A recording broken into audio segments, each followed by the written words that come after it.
Hi, this is Dr. Scott, and today we're going to get into the next portion of our series, the End the Fed. Now, we're going to do something that some of you have never heard about before, and frankly, I didn't know about it even existed before, too. It's like this invisible thing. If you are maybe an older X or a baby boomer, because I'm kind of in between those phases, in essence.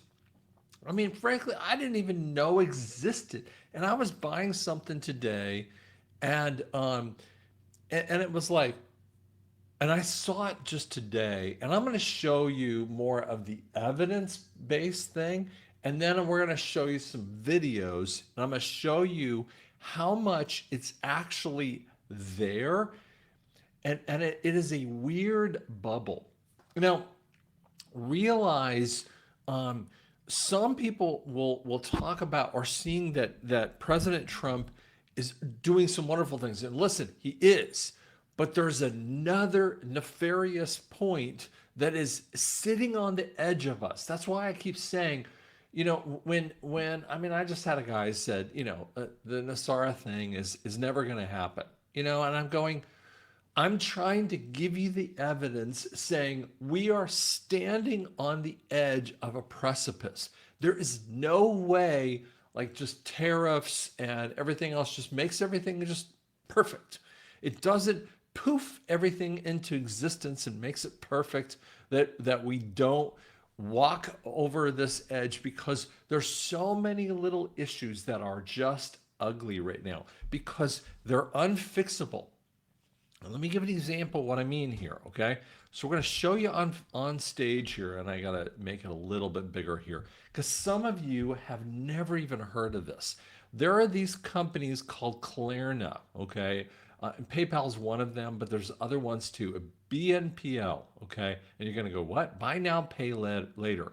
Now, many of you have heard this, and it's like we call them in some parts of the industry. I call them like 24 months, a same as cash. Now, normally when you think of a same as cash kind of thing, it's like you're buying a couch and you would go and get like a $2,000 couch, or just for Scott's math, $2,400 couch, 2 years financing, so that's 24 months, right? And so you put $200 a month on it, right? Now, well, here's the thing that they do to you: 60% of people only pay the minimum number that they tell you, which is, I'm making up a number, $120. They will tell you $120 payment. Now, I have told patients of mine, oh, put $200 a month on that. So what you're doing is you're using the bank against themselves. So you're paying $200 a month. You're using the money from your own bank. You have the money, right? So you're putting $200 a month and you're never using a dime of interest. So you have the $200, you have the $2,400, but you're using $200 a month, and boom, you got the sucker paid off, and you paid zero in interest. I used to have these companies called Care Credit and other ones that would come over to me and go, "How come no one ever pays any interest when you do those same as cash kind of things?" And I'm going, because I tell them, here's the calculation and pay this number. And I would round it up by a couple dollars. And at the end of the term, they would come up with, if it was 223 a month, they would have this number that would be $178, right? So what they're doing is doing that same issue, and they're doing with McDonald's. And you're going, what? And they're doing it with DoorDash and all these other things for tiny numbers. And you're going, what? And so $60 items, $30 items, $20 items, and you got to be kidding me. And so people who are under paid in their lives, for instance, Department of Labor statistics will tell you that there's only 4% of Americans that are not employed. That's totally incorrect. The reality is 24% of people are actually having to take side hustles like DoorDash right here, and they're having to do those jobs just to be able to make ends meet. So they're under employed. So there's actually 24% are underemployed. So people can pay in for option payments, and they involve interest and service fees, and they're ugly fees, right? So they're paying $25 in 4 payments, and they're ugly amounts of fees, and they're racking up fees, and they don't even realize it. So they're thinking, well, it's only $4, but it's $6 and $7, and they keep racking up those numbers, and they have no idea about it. Okay, here's another one. So fast food prices in the U.S. have been rising significantly, and since 2024, average menu prices have increased 60%.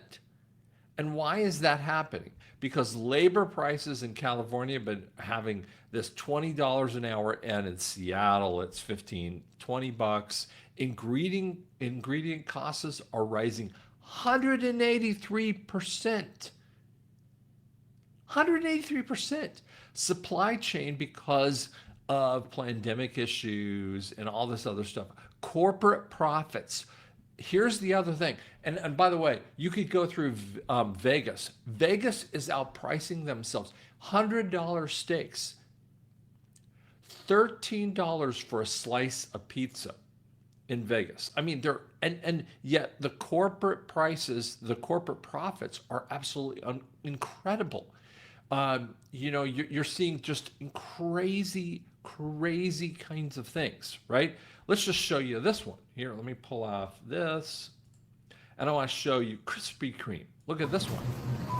They have officially lost their mind. I like Krispy Kreme a lot, but I don't like it $7.49 for 3-pack a lot. I don't like it for $12.49 for half a dozen. And I definitely don't like a $20 dozen of any kind of donut. Ain't no donut that good. Do you know what the prices were, by the way? And I'm going to bring this back up here screen. They have Do you know what they were 5-7 years ago? For a dozen, it was about $5 to $8 for a dozen. This is absolute silliness, and we're all dealing with the same kind of thing, with that kind of thing. So this is absolutely 100% kind of going just craziness with that too. So this is part of the kind of stuff. Now I want you to see, and we're gonna shift a little gear here when you see this kind of thing. So we're gonna pull this off the screen. Sorry. And I want you to hear Tim Cass talk a little bit about something that's happening in the background. This is related. This is a little bit of a shifting gear, but I want you to catch on here with that. Million this month. What can we buy to make it look like we're bigger than that company? One by one, everyone started inflating the numbers until I think the bubble bursts and people realize, let's be honest, there's 334 million people, they say, in the country based on the census. Let's just say 250 million are, holy crap, this is what's really scary. Gen Z, what's the youngest Gen Z, 16? So we're basically looking at 70, so if that's the back end of Gen Z, so let's just say about 20 million, 60 million are underage. So we have about 270 million that are adults who can buy something. How many of those 270 are going to your website? Do we really think 80 million people? No, it's one person 25 times. You can't advertise to one person 25 times and expect 25 sales. It's going to be one. One of the most annoying things about Google is like, I will buy a product and they'll keep advertising it to me. It's like, dude, I bought it already. I'm not buying it again. I wonder if the bubble burst. The fraud had built up over 15 years until it popped. And now people are starting to realize, you know, that YouTube video got 500,000 views? It didn't. So we're having a bubble bursting like nobody's business, guys. We are having massive bubble bursting because what they've done is they've added in the bots, they've added in this kind of thing, and so what they were so used to is these profits, the amount of profits, and this is happening, by the way, in the car business. It's happening in so high ticket sales and low ticket sales, and it's messing with their minds, right? This is a little bit of a longer video here, but this is a really interesting kind of thing on the bubble bursting with that too. What came next was a series of hardships for people globally: homes foreclosed, jobs lost, retirement funds tanked. But what worries me is that we have not learned our lesson. If you've seen The Big Short, a movie that chronicles the housing bubble's burst, you'll know that at the end they mention how the big banks went back to selling the same exact junk assets that caused the burst in the first place. But if you can believe it, that is not even the potential bubble that I'm talking about today. No, today we are talking about how buy now, pay later schemes are turning into a massive bubble ready to burst. One that parallels the 2008 housing bubble and financial crisis in so many ways. Hey, there's a bubble. Because it is classic for bubbles to form when risky debt is handed out to people who realistically can't pay it back. Why? Because when a bunch of people can't pay their debt back at once, a bubble bursts. And that is exactly what happened in the 2008 housing crisis. Mortgages for houses were handed out for people even if those people couldn't realistically pay off the loans. People with poor credit, no jobs, little income, no real ability to repay. They weren't just allowed to have what's called a subprime mortgage, they were often targeted to buy those. I'll keep bringing up The Big Short in this video because it is one of my favorite movies, but also because they have a scene that depicts this kind of targeting taking place. I focus on the immigrants, you know? Once they find out they're getting a home, they sign where you tell them to sign. Don't ask questions, don't understand the rates. And you target immigrants too. Their credit actually isn't bad enough for them. Just like subprime mortgages targeted financially vulnerable people before the 2008 crash, buy now, pay later is doing the exact same thing today. Companies like Affirm, Afterpay, and Klarna have a big selling point. You do not need good credit to use them. Some of them may say that they'll run a soft credit check, but that's not always the case. The reality is that buy now, pay later mostly attracts users with bad credit. But what scares me about buy now, pay later is that it's designed in a way that promotes the illusion of affordability. This is the situation. You target people who have bad credit and might have poor financial literacy. You give them credit in this clever way that makes the payments feel small, and then you hit them with huge interest rates and fees if they don't pay on time. Damn! Damn! Damn! Damn! In a recent Bankrate survey, it was found that about half of buy now, pay later users already have experienced issues like overspending and missing payments. On top of that, we are seeing a macroeconomic environment full of uncertainty, layoffs, job losses. When those things happen, people have less money for their bills. They might miss more payments. They might rack up late fees and interest, potentially sending them further and further into debt. And for recap, what am I saying here? I am saying that buy now, pay later mostly attracts people whose credit scores show they are not great at paying back loans. They then lure them into a system that will likely make them overspend, making it even harder to pay back those loans. And then they sell those loans to investment firms, meaning if the loans are never paid off, other people's investments will go down with them. Like I said, a bubble. Okay, now some of you are going to listen to this. The first thing that you're going to say is that I don't have any debt, so why should I care about these debt issues? Because here's what happens. Let's say you have a pension. You have lived well in your life, meaning you've lived financially smart. Those pensions have been wrapped up with these BNLP loans, right? Buy now, pay later. Did I say that right? Well, you got the idea. And what happens is that these things have been wrapped up in your investments. Or you have your own 401k, simple IRA, and you have been in the market. Whatever you think you've done, these things are going to affect every single person in America. There is no, excuse me, there is no one absolutely no one that's immune. You think you're over here because you have no debt. It is going to absolutely affect everyone.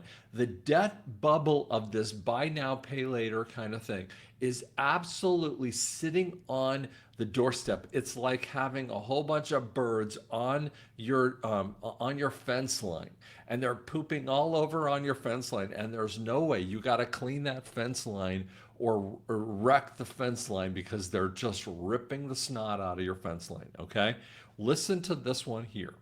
Trump is trying to do right now with tariffs and essentially sort of reset the US economy. There's a lot of these arguments about how, oh, those jobs are outdated, they're not coming back anymore. But it's like, at least he's trying to create something, an economy that's real, right? We actually do things. You can say what you do at your job. We make things, because what is the US economy since 2008? Just a bunch of interest and investment and these shell corporations. Like, what is our country? It's all fake. Because Yeah. of 0% interest rates. I mean, as much as this is something libertarians kind of beat on incessantly, the fact that the federal government was giving money to rich people for almost a decade has really screwed up the economy really, really bad. That's why there's so much income inequality. It's why people feel like they can't afford anything anymore. It's why there's the value of the dollar has gone down in buying power. If you go to the grocery store, I mean, the prices are outrageous compared to what they were 4 or 5 years ago, pre-COVID. That was the exact issue with the Biden economy. Everything was propped up by this COVID stimulus money. Now that bubble's bursting. You're even seeing local governments go bankrupt and all this stuff. Companies are now doing layoffs, and they blame Trump for it. No, it's because COVID stimulus basically created this fake bubble that was never real, and now you're facing reality. Well, it's not just COVID stimulus. It's everything. Course, Everything right. since 2008. Right. They just, every time the stock market took a little dip, they would talk about raising interest rates, and the stock market would wig out. And so then they're just like, oh, we can't raise rates. And as soon as they said, oh, we can't raise rates, and then the stock market would keep going.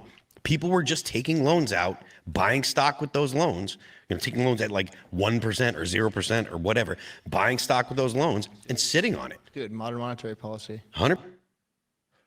Modern monetary policy. Do you see what I'm saying here? This whole thing is sitting on the edge. There is zero possibility that we don't have to end the Fed.